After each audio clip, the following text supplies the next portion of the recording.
Hello, my name is Giacomo, Jackie on Board Game Geek, and today I'm gonna review Targi by Andreas Steiger, or Targi, I don't know. I noticed that there is no video review for this in English on Board Game Geek, and so I thought this would be a perfect place to start my first ever video review. So bear with me if my English or my presentation skills are not perfect.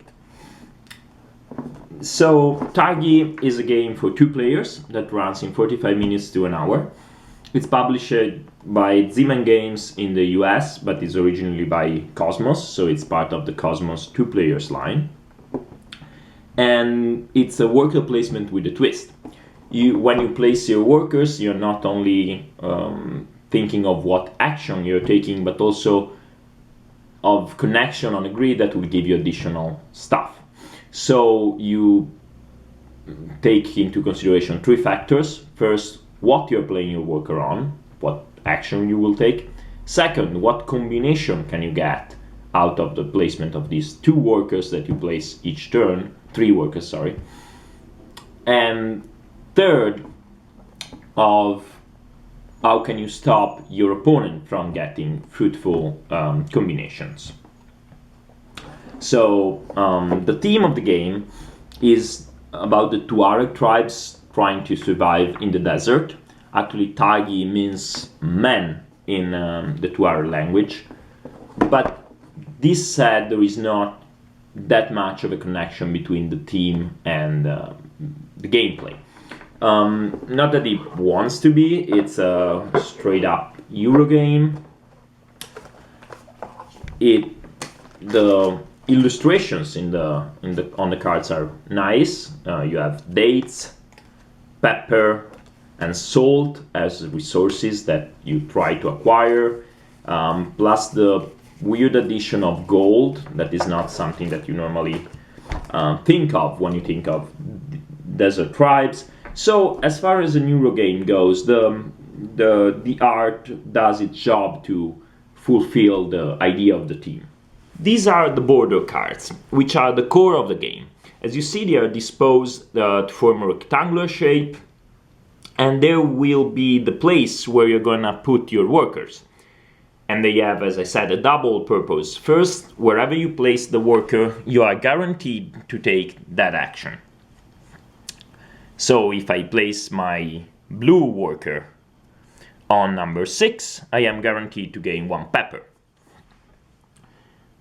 On the other hand, while alternating with the other player to place workers, so 1 and 1, etc., I will be creating a grid to gain what's in the middle.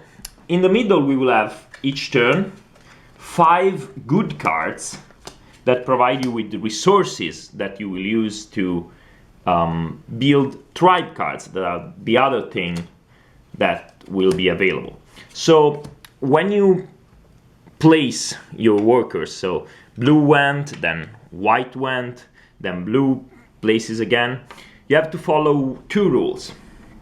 First, you can never take a place on anything but a border card, and second, you have to place in a row of column where there is no other worker. So I couldn't play my white worker here, I would have to place it here, then blue could go here, and white could go here.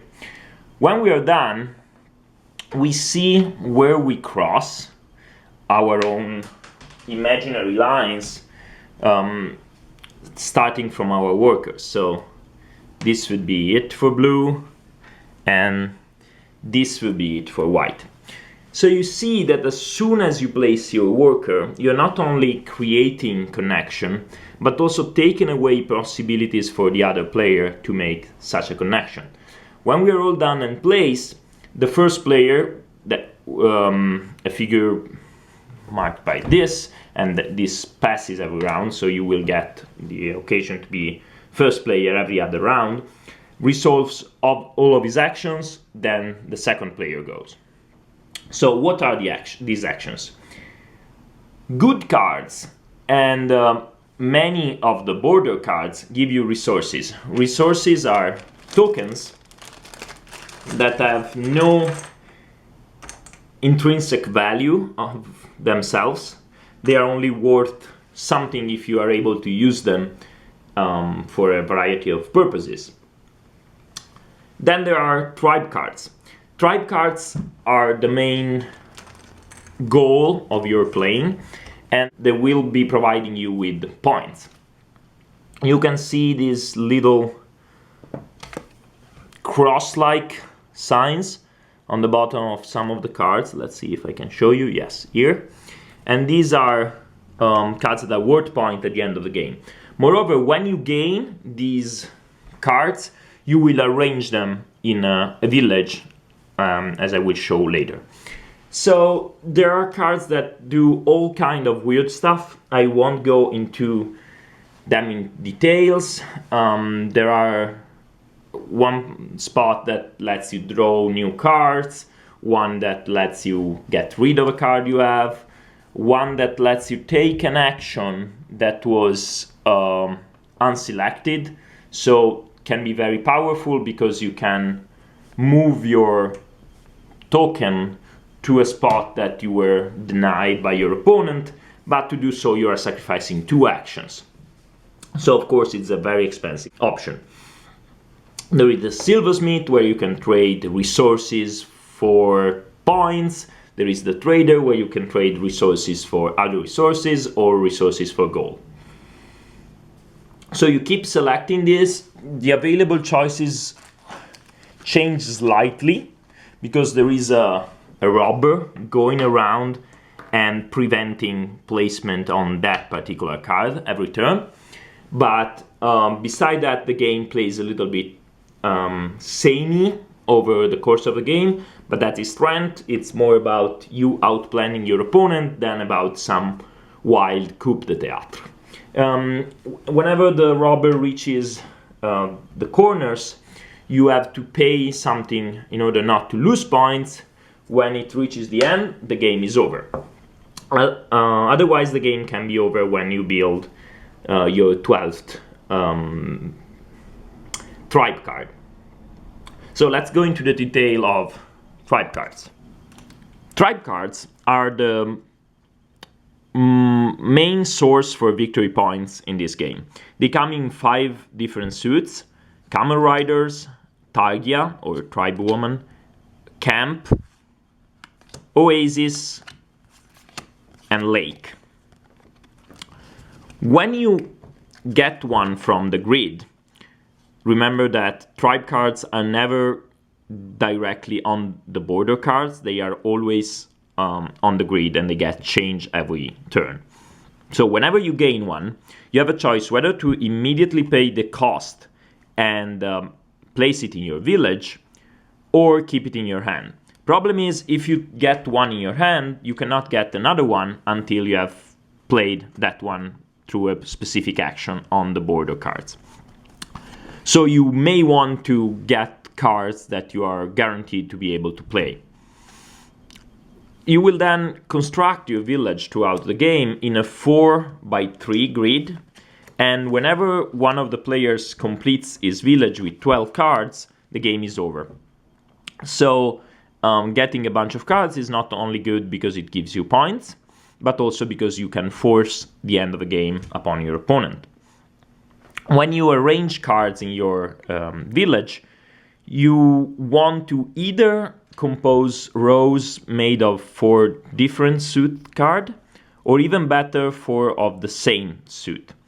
At the end of the game, for each row with 4 different suits, you get 2 additional points. For each of 4 of the same, you get 4 additional points. On top of that, you will get points from any card. They range from 1 to 3. All of the cards will give you points. And some cards will have additional victory points. Like this gives you 1 more victory points if you have more cards than your opponent in your village, and stuff like that in your typical Euro style. On top of that, you have points that you can accumulate mainly through some of the border actions. The Silversmith in particular that we saw before is one that gives you points for gold or points for resources. And at the end of the game, you add up the points, whoever has the most wins. So what do I think of Targi? As most two-players game that I like, it's very tense. Every action you take is gonna screw with your opponent, and you will feel constantly frustrated from what is apparently a lack of options. You will feel the need to use all of your tokens just to get that one action that you need, and you will feel that your opponent is always coming ahead of you and getting what they want instead of you. But on the other hand, your opponent will feel exactly the same. And this is what is really nice about Targi, or Targi. You feel like you are constantly being blocked and oversmarted, but you can outsmart your opponent as well. And that's what you will try to do.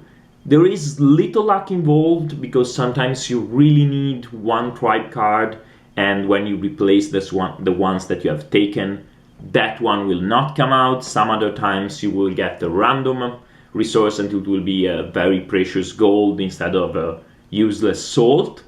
But in generally, you can always track down your defeats to your mistakes and your wins to either your opponent's mistakes or your good playing. As I said, the team is not strong, but the art is very good, is very pleasant to look at. The game has a average to small footprint, so you can play it on a small table. It's maybe a little longer than other games in the series, but it plays fast enough, it doesn't feel long. You usually can get it down to 40 minutes when you know how to play. It can be very paralyzing for AP-prone players, but that of course is not a problem with the game, but more with the players. And I really recommend you that you check it out if you have any interest in two-player games and Euro games. It's really well refined. It has a surprising amount of strategy in planning when to get what and how to prevent your opponent. And I cannot overstate this. There are few games, and especially worker placement games, in which thinking how to block your opponent is as important as placing your own action and taking it. And this does it very, very well. I really recommend it. I hope you enjoyed my review, and please let me know in the comments if there are some ways to increase the quality of my reviews, or if I should just forget about it because I'm terrible, or if I should delete this review because it is unwatchable. I surely hope not. And I thank you all for watching and listening, and bye from Jackie.